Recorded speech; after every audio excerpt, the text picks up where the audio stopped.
Slide introduction for Virtustream. I am cutting it down dramatically. So one thing, obviously, today is a very, very important day, September 11th, and everybody talks about the story, but one of the biggest experience that I had and I cherish is about being a volunteer firefighter. If you have a chance, absolutely do that. This is nothing you can forget about. And I put it on 343. Hopefully you guys know what that is, because that is the number of FDNY members died that day. But everybody got really in I came from a Long Island city town, and they had all volunteers. And right after September 11th, they had always problem with people coming in. And amount of people joined after September 11 was amazing. So where we had like 30 firefighters, then afterward it was about 300 of them. So it's amazing. And a lot of things, everybody get out of danger, but they always go in, try to save somebody. I was amazed. I had to go through a training, and this is the purpose of it, that I did not know who can go in, in a right mind inside a fire. But once you start doing these things, you love it. Literally, there is a lot of things come into play. One of the tests is that you actually have to take down a 300-pound person who is unconscious from a third floor before you become, they call it Class A firefighter. I'm sure some of you guys might already know that, in at least Suffolk County Fire Department. So, and one of the benefit I actually had is that because I'm tiny and small and short in size, so if you have to go through maze, I could go through maze easily. They have to do a lot of maneuver. I don't have to do it. I can just go through it very, very easily. And another thing our marketing person asked, that I should actually tell you guys to tweet. I think John asked it. I should have had another one, NYETM, I guess. So you guys should tweet and take pictures and do the stuff. Virtustream, very new company. However, up and coming, about 4.5 years old. We call our cloud Enterprise Cloud. So the name has, synonymous with NYETM. At a glance, there was a bunch of different things. Obviously, we call it Enterprise Cloud, only target for enterprise workload. Not really, you can't swipe a credit card and start doing it. It is a shared cloud, multi-tenant cloud. You get all the benefit of what you are supposed to get from a cloud. However, it's targeted for enterprise workload. For example, we actually have SAP in our cloud, largest number of them, which is 100 production SAP environment, if you guys don't know, very complex and very dependent on hardware. And we took that, made that abstract. Now, you actually heard from Curtis and a bunch of other people, security stuff, and we can definitely tell you that we deployed TXT first time in any public cloud, meaning TXT, which is trusted execution technology. That's what Curtis was talking about, that you bring up a server, physical server. It checks the ROM. If there is something wrong with it, it actually puts in a quarantine so that you can go back and check it or throw it out. So this is something that we have deployed. It also does geotagging, meaning that you know your VM is physically located in which data center or where. So a bunch of different things. Intel is one of our biggest funding provider, and 2 days ago, you might have seen the press, or you might not have. I doubt you have. Is SAP invested $40 million in Virtustream. The reason being is that what they could not do, we were able to do it. And they think that there is a big reason for it, because SAP wanted to go to cloud for a long time, and it was not working out for them in a public environment, so that how to get to a multi-tenant environment, taking all the benefit of the cost and efficiencies. So that was the fundamental reason about that funding behind it. Okay. We do have something called micro VM technology, and I'm going to touch on it later on.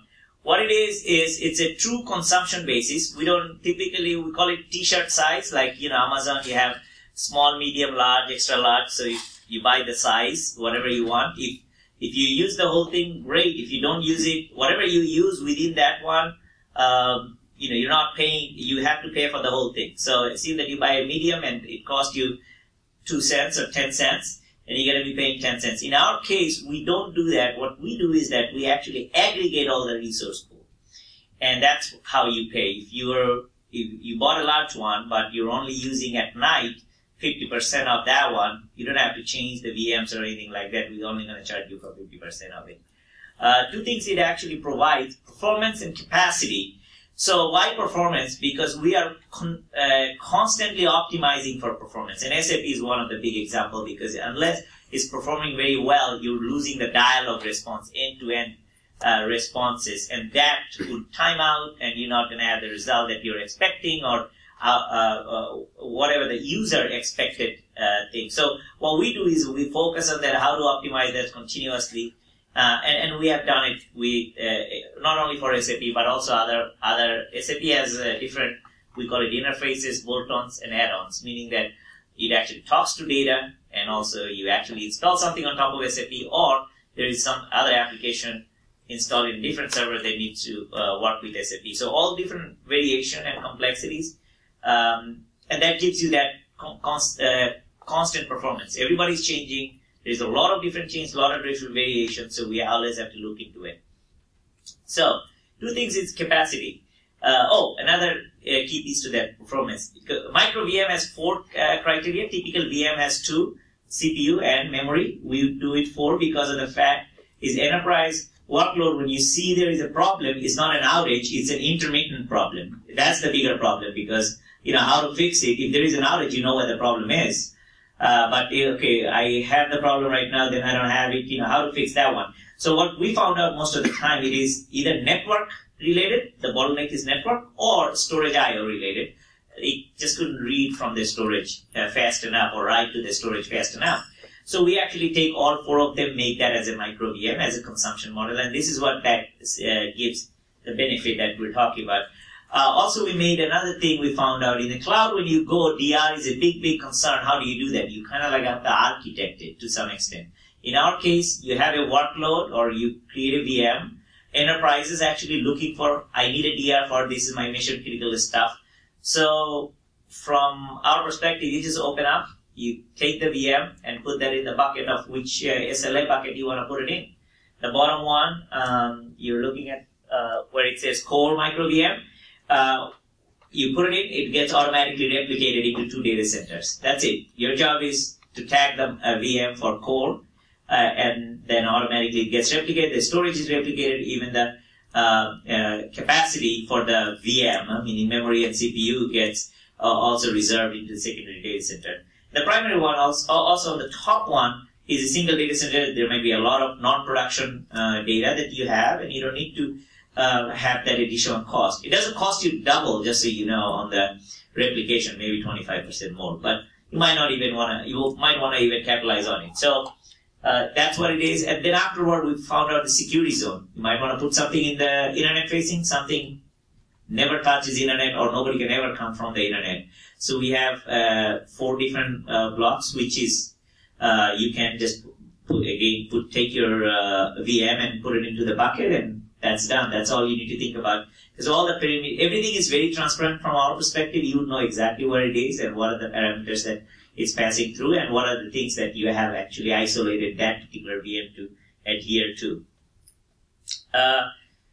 One more thing, because I talked about consumption, I didn't tell you the value proposition of the consumption. What happened is that because when you get like a CPU-bound application and memory-bound application, typically you're going to have both in an enterprise. So SAP is a high memory-bound application, and Drupal is a very CPU-bound application. This is the exact customer that we had. So when they had a one virtual machine container, they might be using a lot of memory, and another virtual machine, they might be using a lot of CPU for the Drupal application, and the left one is for SAP. When you combine that in our environment, in a traditional cloud, because of the t-shirt size, you need to buy those 2 t-shirts, essentially, or 2 containers. In our case, because we aggregate the resources, you fundamentally gain significant amount of cost efficiency. And I gotta do a demo. And I don't know, I didn't even pray to the gods, so hopefully it's gonna work. It better be working. Okay. So this is our xStream portal we talked about. Hopefully you guys can see it. Okay, great. When you come in, so this is an enterprise focus. Obviously, there are 2 different groups within an enterprise. You have somebody who does the system administration, and you have the business users who actually uses their resources for their whatever the line of business they're in. So we have 2 portals. The one that you're looking at right now, it's a Silverlight based. The reason it's Silverlight based because it gives you a lot of rich functionalities. But in a new world, nobody uses, I mean, there might be people who use Silverlight, Microsoft savvy people, but everybody uses HTML5 type of deployment, so you can do it from your cell phone or iPad or any other stuff. So the business user version, which is this version, there is actually a HTML5 version. Then they can use it, they can do it. So some of the things I wanted to quickly show why it's enterprise versus traditional cloud, meaning you actually get to go to a resource and tenant management, meaning I can manage who are going to be coming in and what type of access they would have. I can manage by user. I can integrate it with my Active Directory, and I can tell that, okay, you come in, you're going to be an administrator, and you can only manage this particular portion of the resource pool, and these are the functions you can do. Now, within that, per VM, you can shut down the VM, but you can't start it. So you can even go at that granular level. So I was going to do a quick demo on something. It's pretty simple to do. If you want to provision something, you can provision from template or OVF, something you uploaded or something you transferred a file. Because, it's not like Amazon all the time. You can just go in and pick a template and do it. So you have a global template library and you have a local template library, meaning for the whole organization or for everybody, like Windows 2008 R2 plain vanilla version or shrink wrap version, the way that we call it. And then that could be for everybody. Then afterward, you want some specific image for the organization that is blessed by the security. We have a lot of federal customers, and they require something called STIG, Secure Technical Implementation Guide, and you actually have to follow that to deploy it. So we have those things already defined. Anybody can use it because it's publicly available. So I can just create NYETM007, James Bond here. And you can see, like traditional stuff, I can do CPU, memory, and some deployment. You might be familiar with the VMware stuff, but you might have to go to next. Some of those things, you pick one at a time. In our case, we are considering you as a sysadmin. You actually understand all the functions. You can add all your NIC cards, network interfaces as you want, hard disk as you want. You can add or remove this stuff. And what you need to do is pick a location. First of all, pick the customer within your organization. You might have multiple. And which physical region, it could be North America or Europe. And data center, you can pick one or two of the data center. We have 2 data centers in the US. And pick the tier. Here, the basic thing that I showed you before, I don't have core here populated. That's my first demo issue. But if it is core populated, I can just pick here core, and that will be automatically replicated into 2 data centers. And I can pick the resource level, whatever is a production or QA or dev, and I can assign to a specific business group, accounting, and I might have something, this designation as, that's just a meta tag. You can type in anything you want. And I allocate to that particular resource, and I say build. So it's going to tell me that make sure that you have the valid license, and then it's going to start building that in the bottom. So you get to see that. Now let me go to one of those VMs. What do you have after it gets built? It's going to be building shortly. And then you get to do all the typical stuff that you're able to do today. If you right mouse click, you get to stop, suspend, shut down, all of those items that you can do. Or you can just console right in. So you right mouse click, you go in, and you need to do whatever you needed to add. So connect anyway. So I'm just going to remote console into that server. So you're into this CentOS box. Now let me quickly show you what the business users see. So the business user perspective, I go to that customer one. I just came in and I wanted to know, what are the things that I truly want to know. I want to know how much does it cost. Hopefully it's going to come today, tomorrow at some point. Give me 1 second. Sorry for this. Okay. So it tells me that what is the amount that actually I used, 11.6 micro VM hour. Micro VM is the one that I defined for you before. Storage, this is the VM summary. This is my storage, how many gigabyte hour that I use. Typically, if you're an Amazon user, you use the same lingo. So we're using all those languages, and you get to see how it's being used over different time. And there is a cost summary. In the last 30 days, I've been using $2,300 for the compute, and about $94,000 for my storage. I just keep adding storage to it. So you get to see those kind of view and in a consolidated way, and all the tasks that here in the catalog summary, I'm going to show you in a second, that you can actually request. Okay, I'm going to buy something. It's kind of like buying from a catalog. It's going to go to the catalog. So I get to see what my cost is. Now the user actually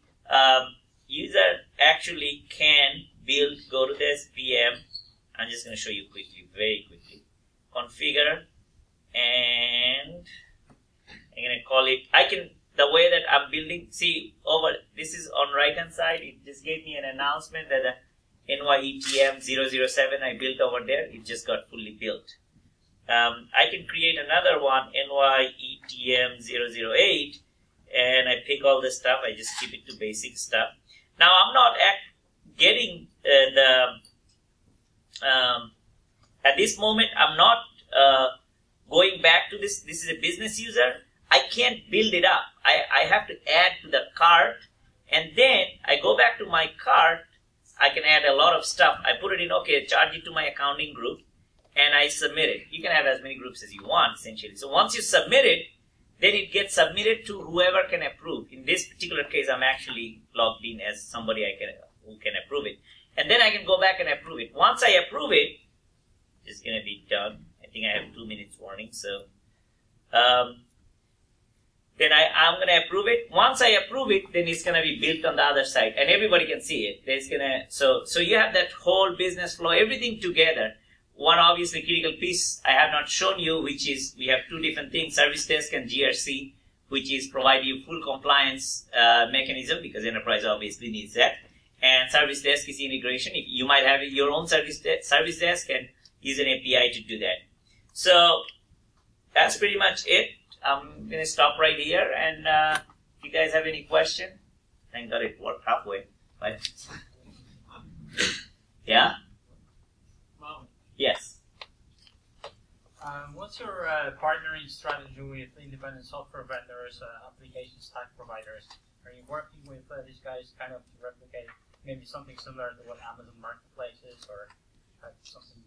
Sure. So we don't have enough people to sell directly. So obviously, and we don't have enough people to build an application stack for ourselves, and we don't do that.